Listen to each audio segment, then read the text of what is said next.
Hi guys, இன்றைக்கி நம்ம channel என்ன வீடியோ பார்க்க போகிறீங்க அப்படின்னா 11th maths exercise 4.4லேருந்து 14th some தான் பார்க்க போகிறோம். தட் இஸ் இண்டக்ஷன் மெத்தடோட ஒரு sum. Use induction to prove that 10 power n plus 3 into 4 power n plus 2 plus 5 is divisible by 9 for all natural numbers n. So என்ன question பார்த்தீங்கன்னா prove that question தான். இந்த term is divisible by 9 சொல்லணும். That means இந்த number divisible by 9 சொல்லணும். Use induction மெத்தட்னு கொடுத்துட்டாங்க. So induction method is compulsory 5 mark question. So கண்டிப்பாக அந்த எக்ஸசைஸ்லேருந்து ஒரு 5 மார்க் வரும். ஸோ அந்த எக்ஸசைஸை நீங்கள் எல்லா சம்ஸுமே நீங்கள் ஒர்க் அவுட் பண்ணி பார்த்துக்கோங்க. இப்போ இந்த 14 சம் நம்ம டிஸ்கஸ் பண்ணலாம். Induction method. So given statement நம்ம P of n எடுத்துக்கலாம். Let P of n that number 10 power n plus 3 into 4 power n plus 2 plus 5 is divisible by 9. So given ஸ்டேட்மெண்ட்டை P of n எடுத்தாச்சு. Step 1 என்னென்னு பார்த்தீங்கன்னா put n equal to 1. So எங்கெல்லாம் n இருக்கோ அங்கே replace 1 பண்ணுங்கள். பண்ணிங்கன்னா P of 1 equal to 10 power 1 plus 3 into 4 power n equal 1 plus 2 plus 5. பார்த்தீங்கன்னா 10 3 4 power 3 plus 5. So BODMAS ரூலில் மல்டிப்ளை தான் ஃபஸ்ட் பண்ணுவீங்க. ஸோ 4 cube 64 into 3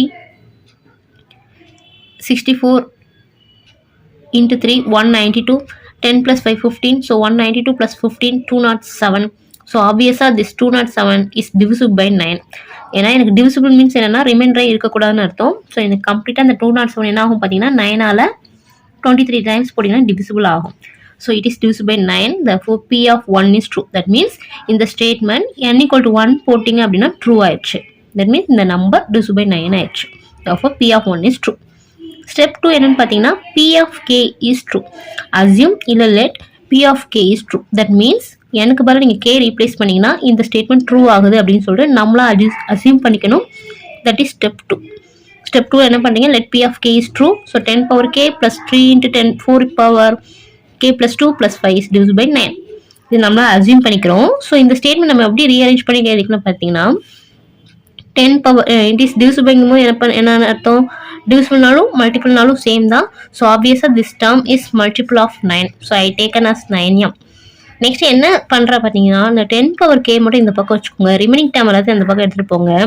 அப்போ 10 power k can written as 9m அங்கேயே ஆல்ரெடி இருக்குது. இந்த டேர்ம் எல்லாம் அந்த சைட் போச்சுன்னா 5 அந்த சைட் போச்சுன்னா -5 ப்ளஸ் டேர்ம் அந்த சைட் போச்சுன்னா -3 into 4 power k plus 2. So consider this as 1. So ஏன் இது இப்படி பண்ணுறோம் அப்படின்னா இது மல்டிப்ளிகேஷன் இருக்குது. இது உங்களால் ஈஸியாக பிரிக்க முடியாது. ஸோ அடுத்த டேர்மில் உங்களுக்கு k + 1 நீங்கள் பிரிக்கும் போது k தனியாக 1 தனியாக பிரிப்பீங்க. அப்போ இந்த 10 power k நீங்கள் அங்கே போய் என்ன பண்ணுற மாதிரி இருக்கும் சப்ஸ்டிட் பண்ணுற மாதிரி இருக்கும். ஸோ இதுதான் உங்களுக்கு இந்த ஈக்குவேஷன். இதை அடுத்த கேஸில் போய் நம்ம சப்ஸ்டிட் பண்ண போகிறோம். ரைட்டா? ஸோ உங்களுக்கு இந்த இண்டக்ஷன் மெத்தடில் நீங்கள் இது வரைக்கும் நீங்கள் எழுதினாலே they will give 2 mark. ஓகேவா? எனக்கு பதிலாக 1 போடுங்க. Next assume P of k is true. So அந்த ஸ்டேட்மெண்ட்டை எப்படி மாற்றுறோங்கிறத எழுதி வச்சுக்கோங்க. ரைட்டா? இப்போ ஸ்டெப் 3 என்ன பண்ணணும் பார்த்தீங்கன்னா to prove P of k + 1 is true. That means எங்கெல்லாம் k இருக்கோ அங்கே k + 1 போட்டிங்கன்னா இந்த ஸ்டேட்மெண்ட் ட்ரூவாக இருக்குது அப்படின்னு நீங்கள் தான் ப்ரூவ் பண்ணணும். So to prove this one P of k + 1 is true. That means 10 power n பதிலாக k + 1 போட்டிங்க. 3 into 4 power k + 1 போட்டிங்கன்னா ஆல்ரெடி 2 இருக்குது. +1 +2 +3 +5 is divisible by 9 ப்ரூஃப் பண்ணும். ஸோ இந்த டேர்ம் divisible by 9 ப்ரூஃப் பண்ணும். ரைட்டா? ஸோ இந்த டேர்ம் மட்டும் இப்போ எடுத்துருக்கேன் பாருங்கள். So 10 power k + 1 split up 10 power k into 10. அப்போ தான் பேஸ் சேமாக வந்து பவர்ஸ் என்ன ஆயிருக்கும் ஆட் ஆயிருக்கும். ப்ளஸ் 3 into k + 3 எப்படி ஸ்ப்ளிட் பண்ணலாம் k + 2 + 1 +5. ரைட். நெக்ஸ்ட் இங்கே பார்த்தீங்கன்னா இந்த 10 power k-க்கு பதிலாக I am substitute 9m - 5 - 3 into 4 power k + 2. வெளியே இருக்க இந்த 10 அப்படியே இருக்குது. Remaining term as it is by using 1. இந்த பிளேஸில் மட்டும் நம்ம போய் சப்ஸ்டிட் பண்ணியிருக்கோம்.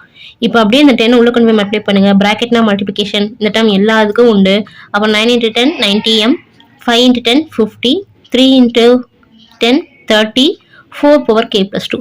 இதோட இந்த 10 மல்டிப்ளை பண்ண முடியாது, நம்பரோட தான் மல்டிப்ளை பண்ணணும். அப்போ 3 into 10 30 4 power k + 2 plus numbers multiply பண்ணிங்கன்னா 3 4 12 4 power k + 2 +5. ரைட்டா? இப்போ ஆர்டர் பண்ணி எழுதுங்க. 90m -50 + 5 -45. இங்கே 4 power k + 2 இருக்குது. இங்கே 4 power k + 2 இருக்குது. ஸோ அப்போ ஆட் பண்ணிக்கலாம். -30 + 12 -18 4 power k + 2. ஸோ இப்போ எல்லா காமன் பார்த்தீங்கன்னா we can took out 9. அப்போ பேலன்ஸ் எல்லாருக்கும் பார்த்தீங்கன்னா 10m -5 இங்கே பார்த்தீங்கன்னா 2 into 4 power k + 2. ஸோ இந்த டைம் என்ன ஆன்சர் வரப்போ நமக்கு நெசசரி இல்லை. But anyhow I can took out 9. இப்போ எல்லா டைம்லேயும் என்னால் எதை காமனாக வெளியே இருக்க முடியும்? 9 காமனாக வெளியே இருக்க முடியும். ஸோ ஆப்வியஸாக திஸ் இஸ் டிவிசிபிள் பை 9. இந்த 2 ஸ்டெப்பு மட்டும் நீங்கள் கரெக்டாக போட்டிங்கன்னா உங்களுக்கு you will get the answer. 10 power கேக்கு பதிலாக ரீப்ளேஸ் பண்ணுங்கள். 10 உள்ளே கொண்டு போய் மல்டிப்ளை பண்ணுங்கள். ஆர் வைஸாக கரெக்ட் பண்ணி எழுதுங்க. therefore n பதிலாக k plus 1 எடுத்தோம். அந்த டேர்ம் என்னவாயிடுச்சு பார்த்தீங்கன்னா divisible by 9 ஆயிடுச்சு. therefore p of k plus 1 is also true. அப்போ n equal to 1க்கு ட்ரூ, n equal to kக்கு true, n equal to k plus 1க்கு ட்ரூ. ஸோ இதே மாதிரி நீங்கள் என்ன வழி போட்டாலும் இந்த ஸ்டேட்மெண்ட் ட்ரூ ஆயிரும். therefore this given statement is true divisible by 9 for all natural numbers n. Definite கண்டிப்பாக இந்த ஆன்சர் எழுதிட்டு வந்துடுங்க. இதுக்கு ஒரு மார்க். ஸோ நீங்கள் இந்த 2 மார்க், இந்த ஆன்சருக்கு உங்களுக்கு ஒரு மார்க். இதை நீங்கள் சிம்பிளிஃபை பண்ணிட்டீங்கன்னா 2 மார்க். ஓகேவா? So very easy sum. Thanks for வாட்சிங்.